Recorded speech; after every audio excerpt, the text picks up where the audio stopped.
My name is Michael Coates. I'm going to mute this. So we're talking about two different topics here this morning. The OWASP cheat sheet series and also the OWASP codes of conduct. So Colin will get up and talk about that second part in about 20 minutes. So what this is going to be is an introduction to the OWASP cheat sheets. Has anyone heard of that before? If you have, awesome. So the introduction will be perfect because most of you haven't. So this is actually really a pretty cool topic. Think about when you have a problem with security and say you're a developer and you're like, oh, XSS, that's bad. And you go to Google and you type in, what is XSS or how do I prevent? And then you go on this wild goose chase of information. And it's incredibly annoying. I mean, Google, yeah, it's great. You get to search. That's fantastic. But if you search for XSS, I think the first hit is an article from 2006 from Microsoft. That is not really helping people. When somebody has a security question, we have, I don't know, maybe 30 seconds while they're searching to give them the information they want, or they're either going to give up or they're going to trust information that's just totally wrong. There's actually a really good website out there that collects code snippets from books that are security vulnerabilities in themselves. So we have these scenarios where if we don't make sure that the right information is getting into people's hands, they could get information that's either wrong or vulnerable itself, and that's certainly not good. So the OWASP cheat sheets they have a few objectives. One of them is to be compact. And what these are is the cheat sheets cover various topics. I think there's 10 or 12 in total. And they want to cover this information in a very easily digestible way so that users can go to these documents and get the information they want quickly. If we just gave everybody a book on Crosssite scripting, that would accomplish nothing because that's not their goal, to sit there and read 400 pages to try and address the issue. They want to get that information as quick as possible. So we strive in these cheat sheets to make sure that we're not being overly verbose, we're just giving the information they want. While we're trying to be compact on these topics, we want to make sure that we're covering all the different bases and that these things are comprehensive. Something like, again, cross-site scripting, there's a lot of different variations. You can have reflected, stored, you can have DOM-based. And we want to make sure that when someone comes to these web pages, they get all of that information in one shot. The other important aspect, of course, is to make sure it's correct. The cheat sheets, when you look at them, you'll find at the bottom we have a list of the different authors and who's reviewed them. And they actually go through a decent process online to make sure that the information is right, it's accurate, it's conveying everything that it needs to be, and then we actually include who's looked at this information. So you can take a look at the people that are building it, the authors, have a little bit more confidence in what information you're looking at. So I think that's kind of a nice touch. So here's a list of the different cheat sheets that are out there so far. So we've got authentication cheat sheet, cross-site request forgery, crypto storage, input validation, an entire cheat sheet just on DOM-based XSS. Talking about forgot password. I think that's a good one because when you look at an application, how many people here actually do pen testing of apps? You know, forgot password, they always mess that up. And the best thing is when you hit forgot password and they say, you don't need to reset it because we're going to send you your old password. And you're like, fantastic, you store it in the clear.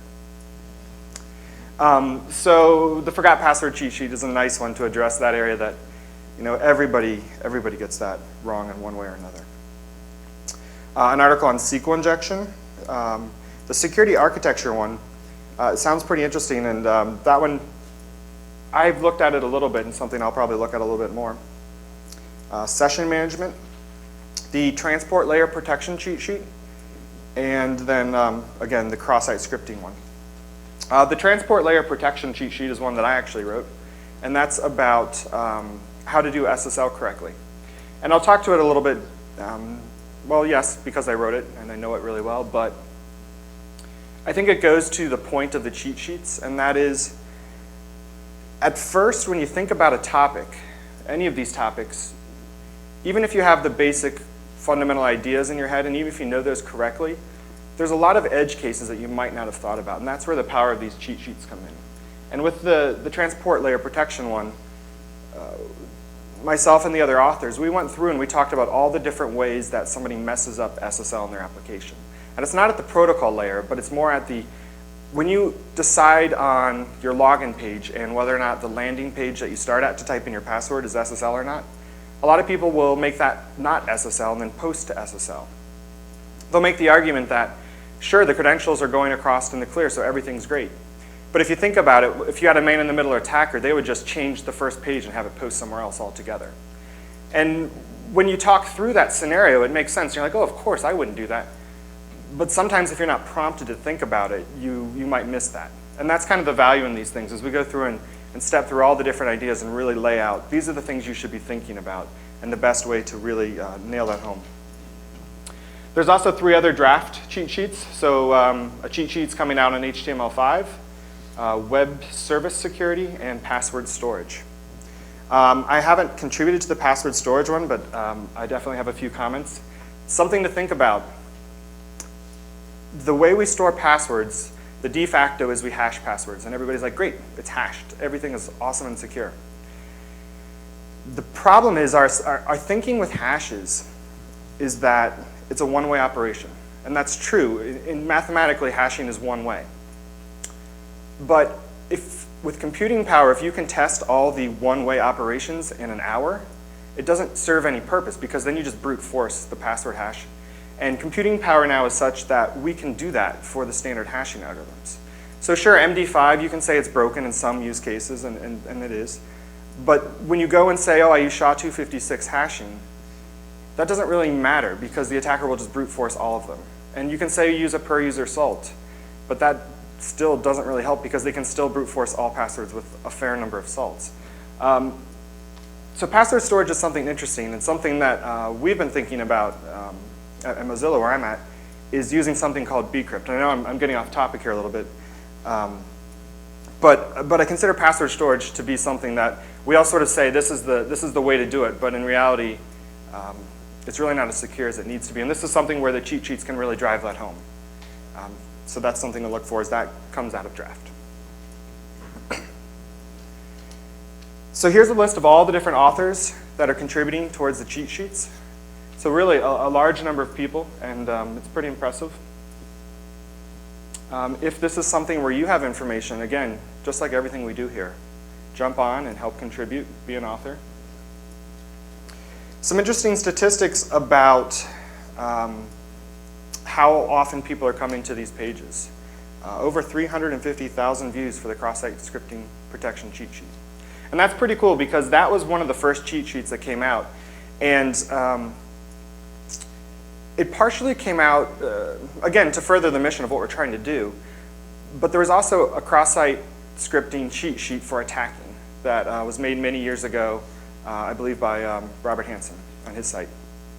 And so when people would search for Crosssite scripting, that would be one of the top hits. And people would find out, yeah, you can break things. And then those were the most predominant attacks, too. But we kept having this breaker mentality, and no one was working on fixing the problem. So it's nice now when you search for Crosssite scripting cheat sheet, you get both how to break and then how to fix it. So that's pretty cool that those are some of the top hits. But in total of all the different cheat sheets that we have, over 740,000 views. So we're doing pretty good here of drawing people in. Unfortunately, you would hope we'd have good Google search engine ranking for all of them, but we don't. So I think it's important to identify these cheat sheets and how they can be used in your organization and make sure that developers are aware of them so that when they have a question, it's not whether or not they happen to get to the cheat sheet. They know that it's there and they can reference that.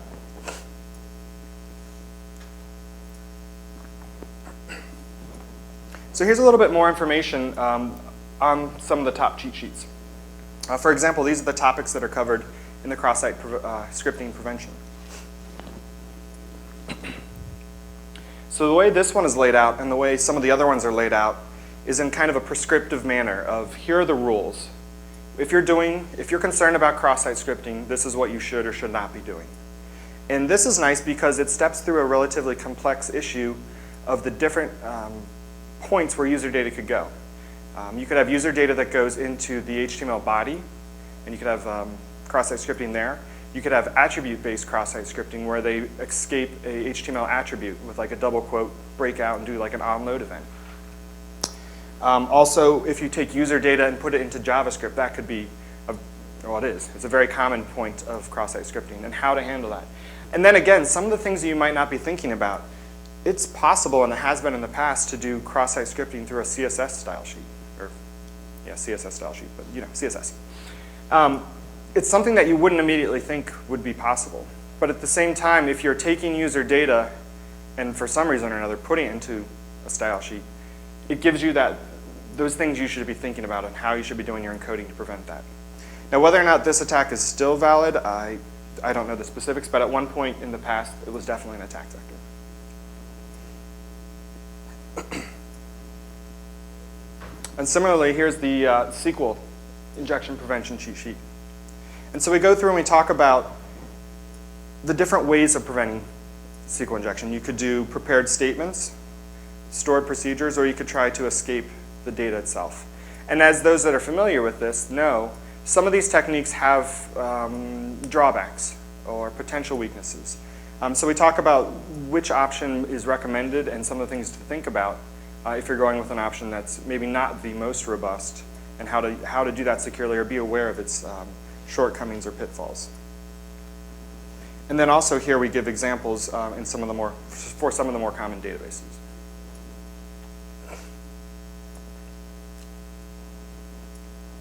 The CSRF cheat sheet is a good one because this is a topic where there's been a few different ways people have tried to prevent CSRF vulnerabilities in their applications. Something as common as doing the random CSRF token, or also ideas such as double submit of cookies. So there's a few different ways you can go about doing this, and again, you know, positives and negatives on which approach you choose. But we step through it and look at those. And while I don't think you can read this one, this is the transport layer protection one that I was talking about. We go through the different scenarios and talk about all the different ways that you could create a vulnerability in your application at the communication level, so to speak, where data could be disclosed to someone that's trying to intercept traffic.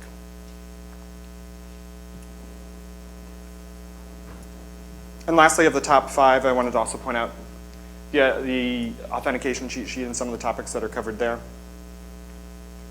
Cool.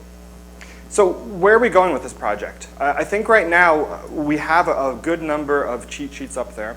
We've gone through the initial push of developing those. We're moving towards doing a revision across all of those to make sure that the information is current, easy to digest, and covering all the topics that we need to. Jim Manico is also helping lead this project.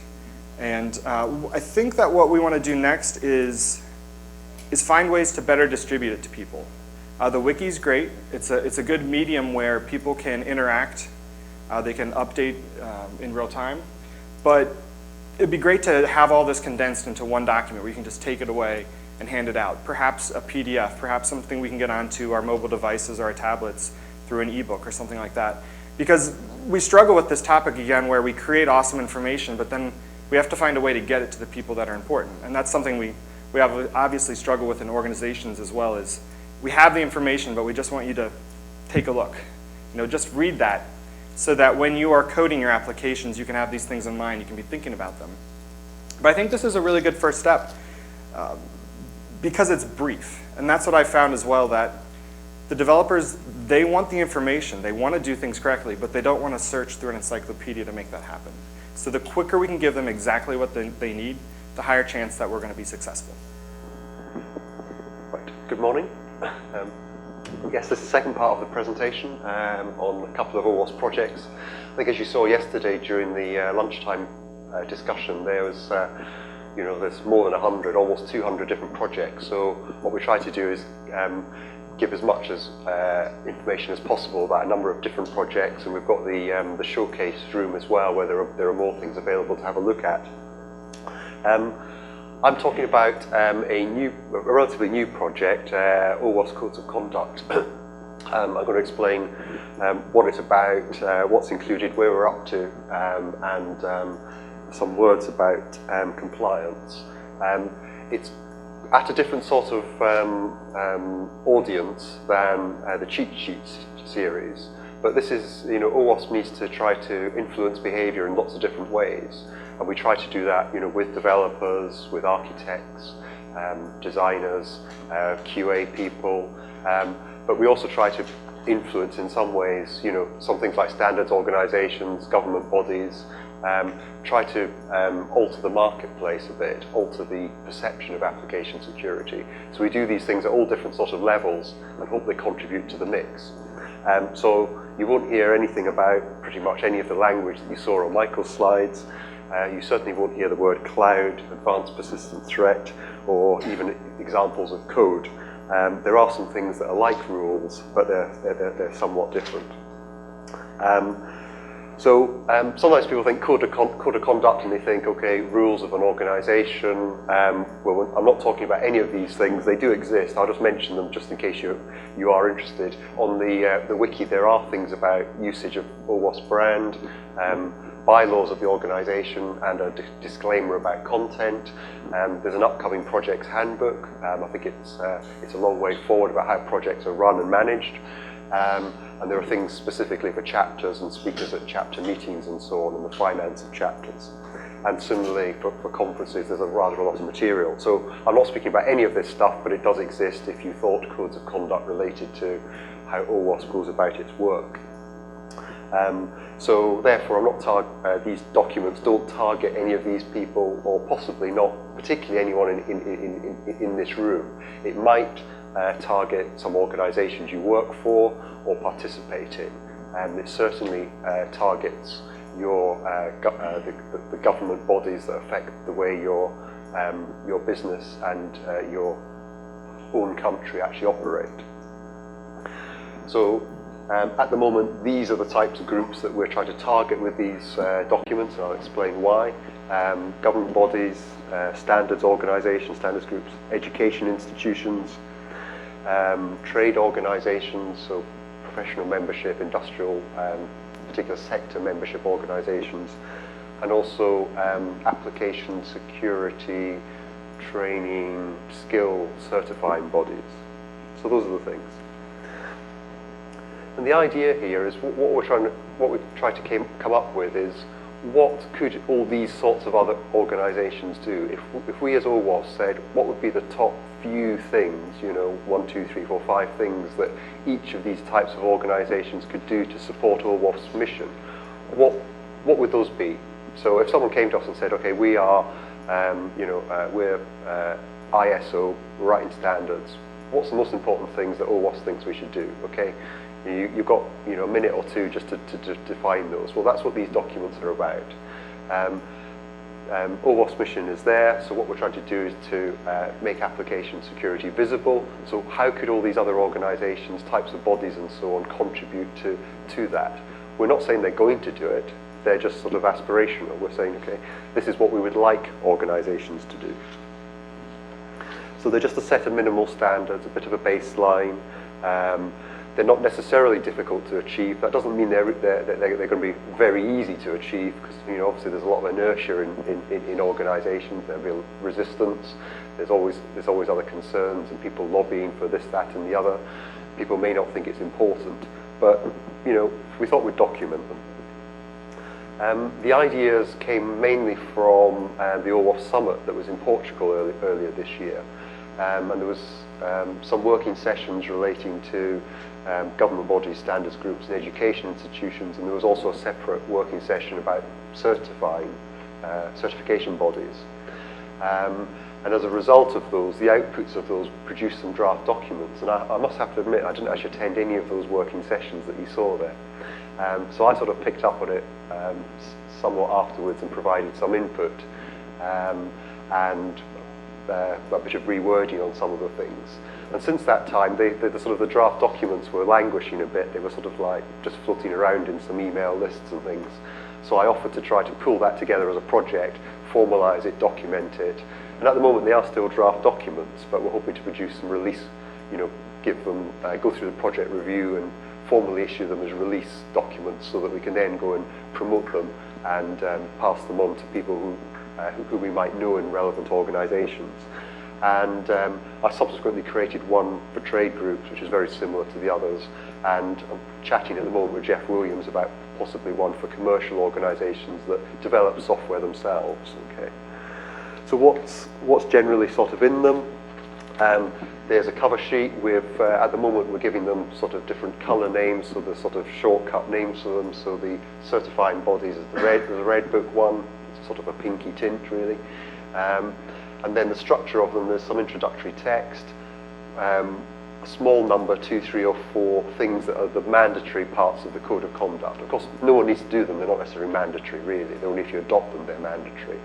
And then there's other recommendations which I'm going to run through briefly, the sorts of things here. And then on the back we've got references about the codes of conduct and obviously some material about OWASP. So I'd just like to step through each of them fairly rapidly. The green book's aimed at government bodies, so this would be local, national, regional government, but also departments, directorates, agencies, and any other sort of statutory body, because obviously the names might be different in different regions of the world. The important issue here is that government bodies have got a huge influence on application security potentially, because one, they are potentially very large consumers of application software, and also they've got potentially quite a lot of influence over many industries and the behaviour of individuals.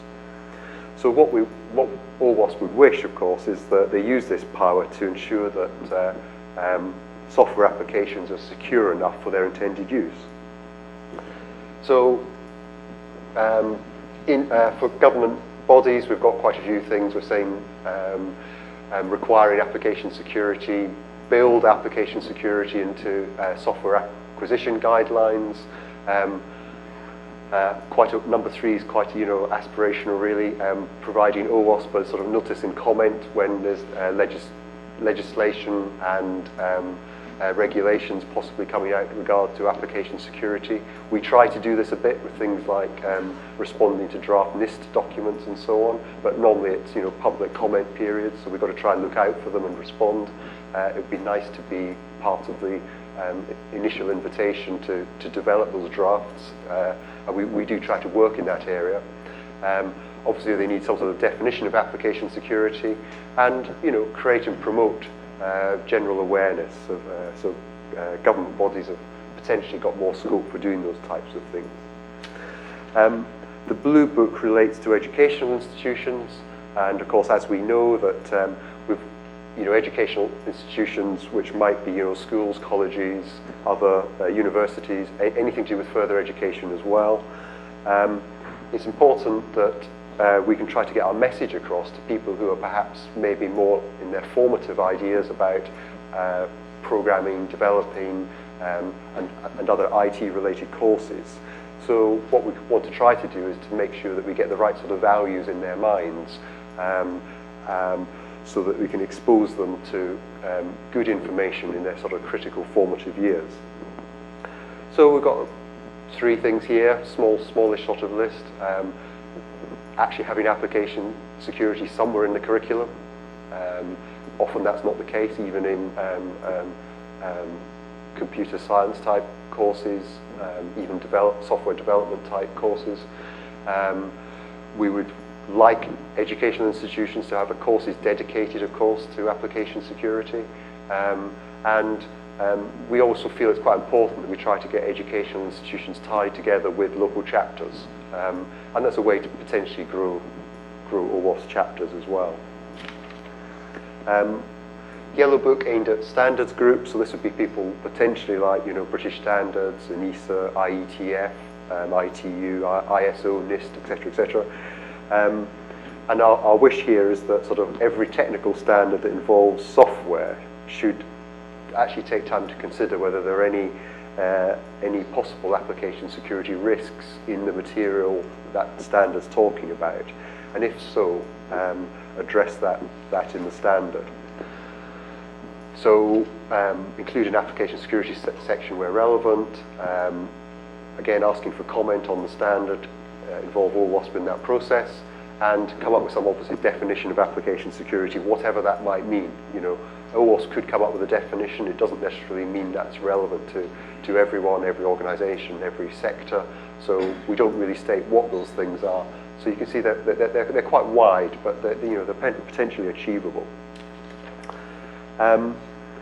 The purple book, this is the one aimed at trade organizations. I mean, obviously most businesses rely on their software applications, and trade organizations are in sort of a pivotal position to perhaps drive their membership to improve their knowledge, awareness, and robustness of their application security. So we see that trade organizations are a good way to try to leverage different sectors. We can't reach every company necessarily, and there are some sectors that are probably much less aware of this type of thing. So if we said, you know, I don't know, legal profession, you know, they've got a lot of sensitive data. Are they thinking about application security? Maybe not, don't know. So there's some trade professional bodies that might be the places to approach. Relatively short list of things, again, including application security in their codes of conduct, codes of compliance, their own type of membership requirements. You know, you might get things in those now about privacy, possibly, data protection if you're sort of a bit of a European aspect of it, but quite often you don't see too much about information security, let alone application security. And again, OWASP is quite willing to try to contribute to those efforts by having some feedback into them. And the last one that we've got as a significant draft at the moment is this red book to do with certification bodies. OWASP is not going to endorse any particular certifications for learning about application security. But we do know that they, you know, obviously other certification bodies play an important role in this space. So it was thought it was worth try just defining a small number of rules that try to set that scene. So it's important, obviously, that they don't misrepresent anything as being endorsed or supported by OWASP. And it comes a little bit down to the brand usage guidelines. And thus this having a visible disclaimer about being based on OWASP materials. So that's where we're up to. You can see there is some interrelationships between some of these things. There are some similarity about notice and comment periods. There are some things that are unique to each code of conduct. So those are the mandatory things within the codes of conduct. We also have some additional recommendations in each of them. So these are suggestions, not necessarily requirements. So obviously, for example, the third row down there, we'd love it if they were all OWASP supporters in some way, so become corporate supporters. Obviously, we don't really want to make that a mandatory requirement. It's a bit too inward-looking. It's not as important as if they did the other things that we've already talked about. And you can see there is some things that are common across the standards and the codes of conduct and other things which aren't. The question has come up on the mailing list recently about, well, if, you know, some body said, okay, yeah, I'm doing all this stuff, what do we want them to say about it? And I think there's a thought we actually need to define how they should refer to it, because we don't want people to say something like such and such complies with OWASP codes 100%, because that's a bit open to interpretation. Someone might think that actually means that they've done everything in the developer guide, the testing guide, covered everything in the OWASP top 10, and 10 and 11 to 99 potentially that aren't quite listed in the top 10 guide. And because, of course, we've got the word code in there, codes of conduct, there is this danger someone says it's OWASP code compliant, and of course there's different meanings there that we have to be very careful about. And one idea that has been floated by Jason Lee is potentially to suggest to people that we give them some sort of format and they provide their own self-justification as to why they think they comply with these things, and perhaps provide some links and make sure that that if we come up with some idea, this is the only way they can say it. So it's a bit like labeling, but it then makes sure that we include the sort of disclaimer about not endorsing anything. And of course, we haven't got the logo on here either. So that's some thoughts. It's a little bit of a formative process, but it'd be quite nice to get some feedback from people about those. We do have this one about, which might be called the Grey Book for software development companies coming along. And the idea there is, I think the requirements might be something along the lines, making sure they've got a application security awareness program for software developers and managers, having engineering processes to identify and mitigate application security risks, and also have processes in place to ensure that those mitigations are present and working in the correct manner in the applications.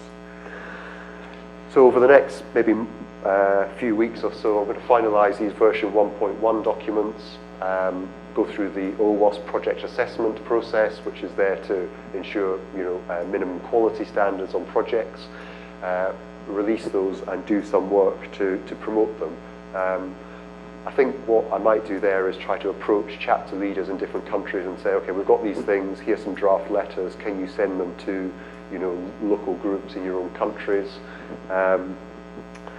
At the moment, they're all on the wiki, so you can download the PDFs and Word documents, and that's where I'm up to with it. So, okay, well, Michael and I will be around to talk about these things. Catch us and enjoy the rest of the day.